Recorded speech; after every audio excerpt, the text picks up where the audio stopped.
Hey there. Welcome to the Black Swan Yoga Podcast. My name is Patsy Montoya, and I'm so happy to have you join me for this wild ride on the podcast. So, for those of you that know me, you may or may not know that I am a teacher trainer here at Black Swan Yoga. And we offer, at this point, we offer 5 teacher trainings a year. I'm involved with each one of them. I love teacher training. And teacher training is for people who want to become certified yoga teachers. So obviously, everyone who teaches at Black Swan has gone through a training, not necessarily our training, but a training.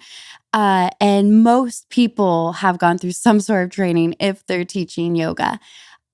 So we teach 4 here in Austin and 1 internationally. We have 1 coming up here in June of 2020 in Tulum.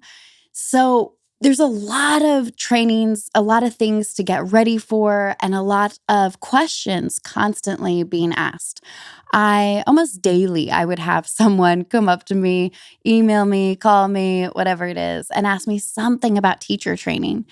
And teacher training is an incredible experience. I actually recommend it for anyone who is just looking for that next step in their life. You don't necessarily have to be like, I want to be a yoga teacher. This is my path. I know I definitely want to teach yoga. But instead, it could be, as I said, the next step in your life. Like there might be something going on where you're looking for something more or somewhere to be more fulfilled, or some soul scrubbing is what I call soul scrubbing is when you are really digging deep and getting to know yourself. That's definitely part of teacher training. So whether, these people are like, okay, I'm going to be a yoga teacher, this is happening, or they just want to know more about philosophy or the chakras, or they just want to take that next step in their practice. I get all sorts of different questions, but the number one question I get more than any other question is, if I don't feel ready, should I start? And that sometimes that looks like, hey, I have an injury. I'm not sure if I can do this. Should I start? Or I haven't been practicing that long, or I can't do headstand yet. Should I start? And my answer for these people is always, always, always like, yes, go ahead and start. Like, please start this journey for yourself, because it's one of those big steps. And for some of us, it's a big dream where sometimes we won't always feel ready, or we might not ever feel ready to start. So the biggest thing I can say is just believe in yourself and go for it. Start the next step. Like, go ahead and put in your application.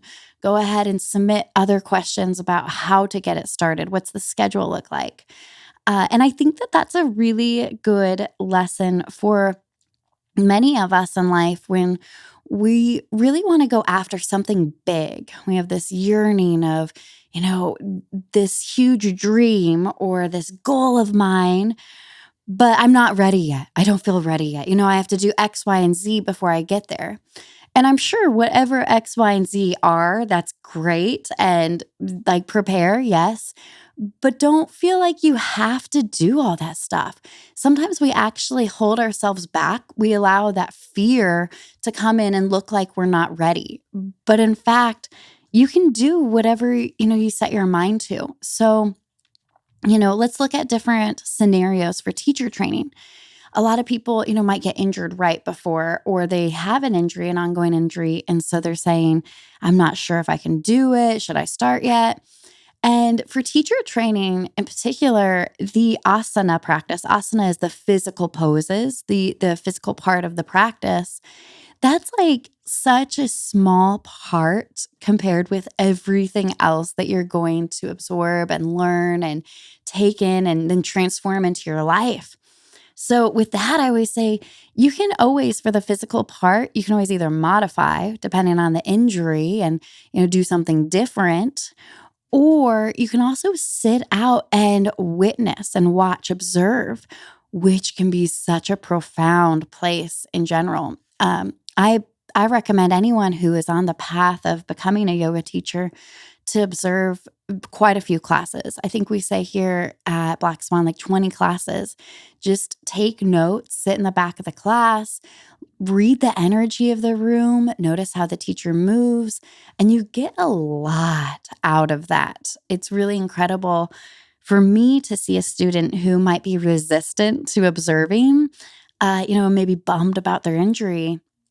And then after the class, after they actually do it, to see the change in them and how cool it is to be like, whoa, the energy of the room. I'm so lit up. It's so healing to watch it. Like, I don't need to be, doing the physical practice to really feel what's going on.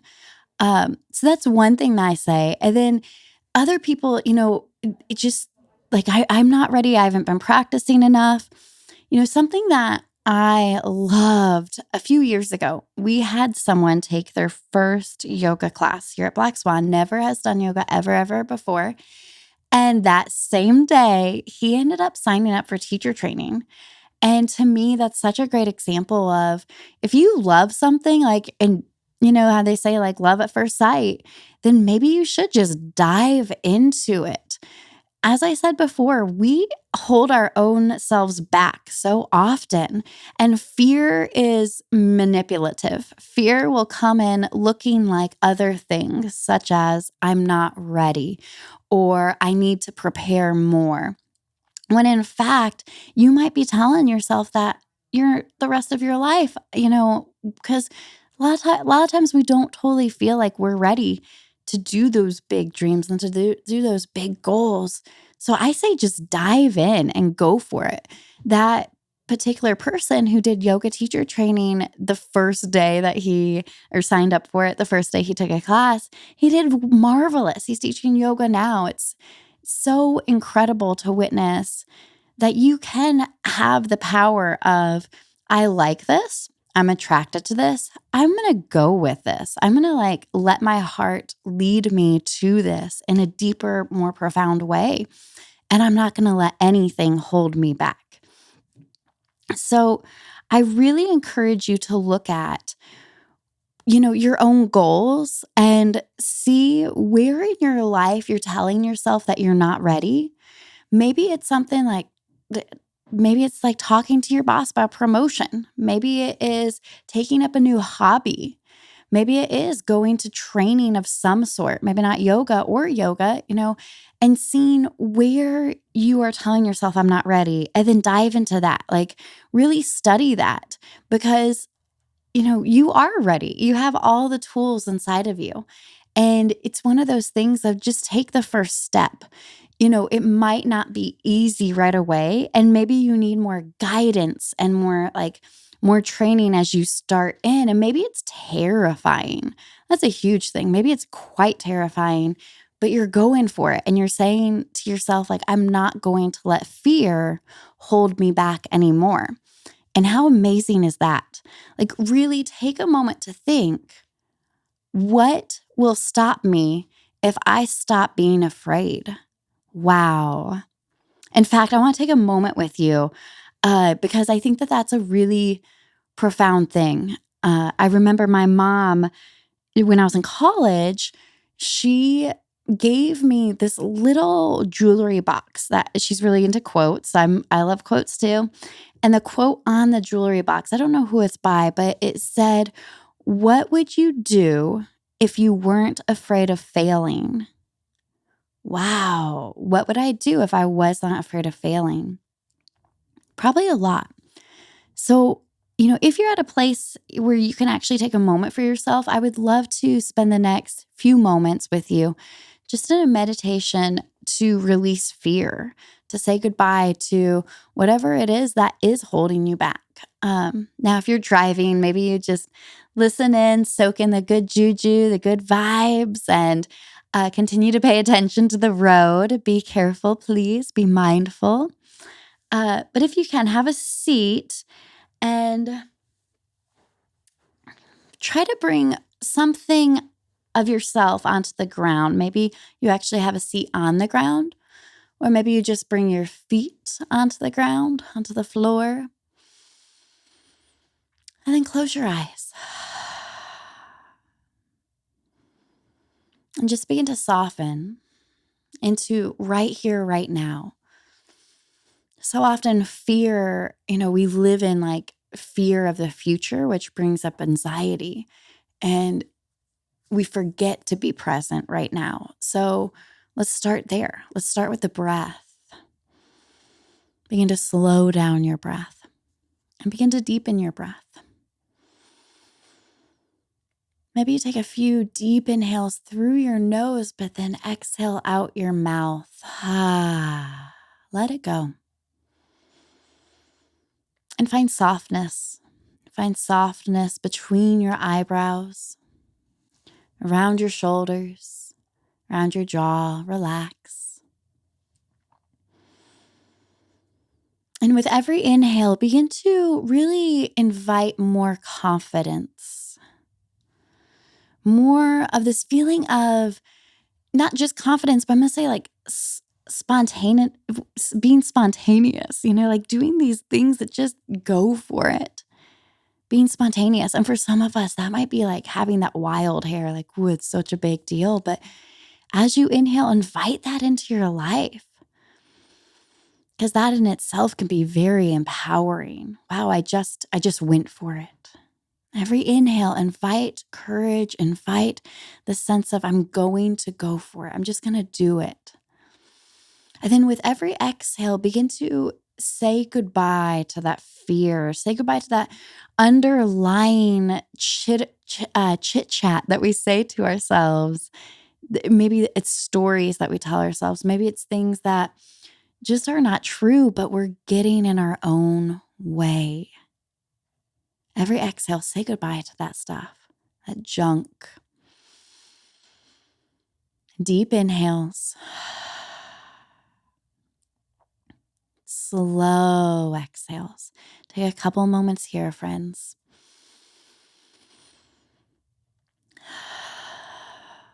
How does it feel to be more courageous, to be more brave? How does it feel to just go for it, to just do it, to just sign up? And then imagine really giving yourself freedom of letting go of fear. Every exhale, say goodbye to whatever that is that holds you back. And maybe you're beginning to feel a little bit lighter, a little bit more open. Maybe you actually feel a little bit more ready, like I am ready. I don't have to do X, Y, and Z. I can just go for it. I can just dive in.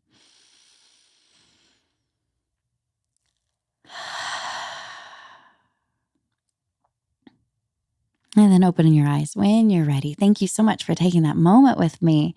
I don't know about you, but I think I needed that too. So let's continue with this conversation of just going for things and being prepared. Or excuse me, not feeling prepared and just still going for it, still doing it.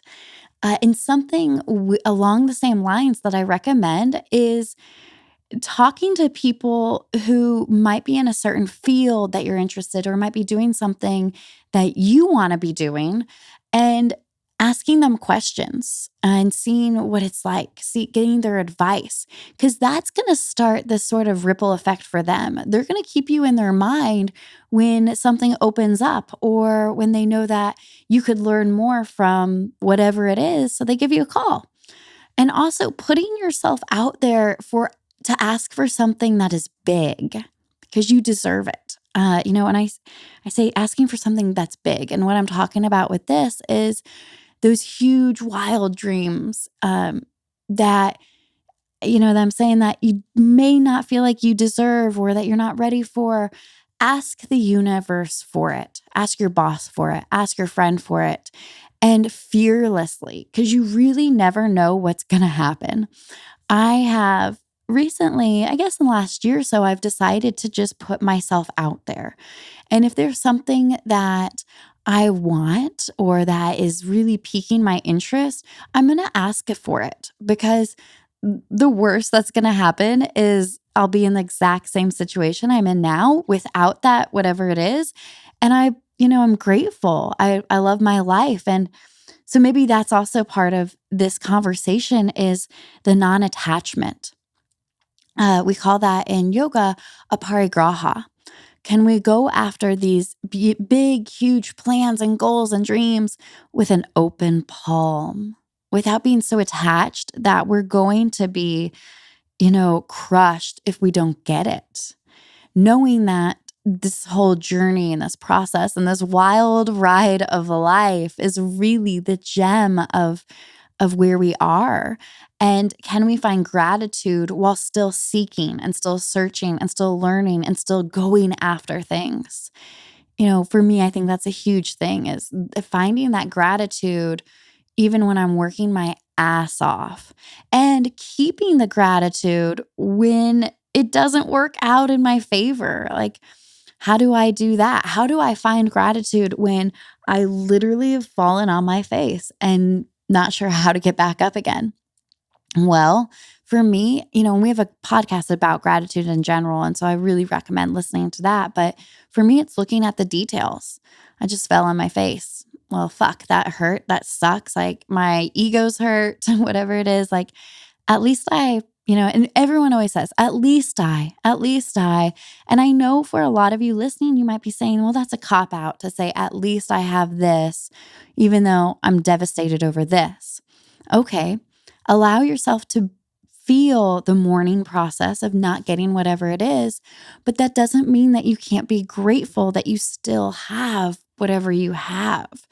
At the end of the day, I think like, wow, I'm so lucky to have this bed. I love my bed, this warm bed that I get to get really good sleep in. And I'm so lucky to have my husband. I'm so grateful for everything that he does for me. And even when we're, in these harder stages of our relationship, it's still an incredible feeling to have a partner to go through with life or to have my fur babies, or my couch or my food in the refrigerator. It doesn't have to be this huge thing. Look at the sunset. If we're going through really hard times, I recommend going outside, getting some nature, seeing what that sunset does for you, the magic of sitting in the earth, sitting in the ground. And please leave your phone at home when you do this. Like totally disconnect, be with yourself and get some good mother nature in. Or, on the really same note, I shouldn't say or, but same note is to treat yourself with such luxurious care. Take a bath and see how it feels to just soak in some time by yourself. Go somewhere to get a massage. And if money is tight, then go to the massage school or ask a friend to do it for you. Do some sort of trade with a friend. But yeah, so on the journey of just going for things and just starting, just doing it. Don't overthink. Don't feel like you need to be super prepared when really you just need to do it. On that journey, we might stumble. So when that happens, find gratitude. Know that everything happens for a reason. So really trust, okay, that sucked. I'm going to get myself back up. After I mourn, allow yourself to be human. I heard the other day something about, how people are saying a lot in the yoga culture, positive vibes only. And something I read was how harmful that could be. To only have positive vibes means that you might not be a human being. We have so many emotions. And when we feel sad or angry or jealousy, whatever it is, that isn't just a positive vibe. I don't think that we should stuff it down and then feel guilty about feeling that way. I don't think that that's a healthy way to deal with it. I think acknowledging, hey, I am human. I'm going through something. This is happening. And now how will I respond to it? That's huge. So during this journey of going after what you need, know that you don't have to have positive vibes only. And even with that, be assertive for what you're going after. Like, really take ownership that this is what I want. I'm the boss of my life. I am the artist of my manifestation and where I want to go in my life. So I'm going to own that. And I am going to make a plan. Like, I am going to start now. That be assertive. I love that. I think for a long time, I felt like as a yogi, I had to be very polite and kind and sweet all the time until I realized I was being taken advantage of, or that I wasn't speaking up and being assertive and taking ownership enough. And I wasn't going very far in my life because I wasn't like really like being the boss babe I am. And like sometimes that takes that soul scrubbing to find that voice, that inner voice, and like realizing, hey, I'm about to speak it out into the universe. And maybe that means that I could lose something, but let's not think about that right now because that's coming from a place of fear. Instead of worrying about, well, if I take ownership of this, if I ask my boss this, if I do that, then that means that I could get fired or something bad could happen. You're just letting yourself spiral into fear. Check in with yourself when that happens and notice, I'm just going to do it. Now be rational, don't be crazy, watch out. But some things are really worth just going for it. And if there are repercussions, trusting that like this was meant to be. Because a lot of times it is. It's like if I asked my boss for something and I was fired or there was big repercussions because I wanted it, and let's say that something is a promotion, I believe that I wouldn't have gotten that promotion anyways. Like it just wasn't my path. It wasn't my destiny. And so trusting that, okay, I'm going to get myself up again. Going to find my bubble bath. I'm going to find my gratitude practice. Going to go out in nature. And then I'm just going to go for, where my heart is telling me to go. So again, like just go for it. If I can give you any advice, don't hold yourself back. Allow yourself to be so empowered by your own freedom and your own like creative ship of your life. And how amazing is that? Like, do you, babe? You got this. I think that's all I have for today. So I hope this was useful for you. If you are now thinking, maybe I am interested in teacher training, I'd love to hear from you. You're welcome to send me an email anytime. My name is Patsy, Patsy, at blackswanyoga.com. Again, we'll be going to Tulum in June of 2020. I'd love to have you there with us. It's a beautiful experience. One of my favorite times of my life was there for our last training. So anyways, guys, have the most ridiculously beautiful, creative, amazing life. Don't hold yourself back. Just fucking go for it. My name's Patsy. Namaste.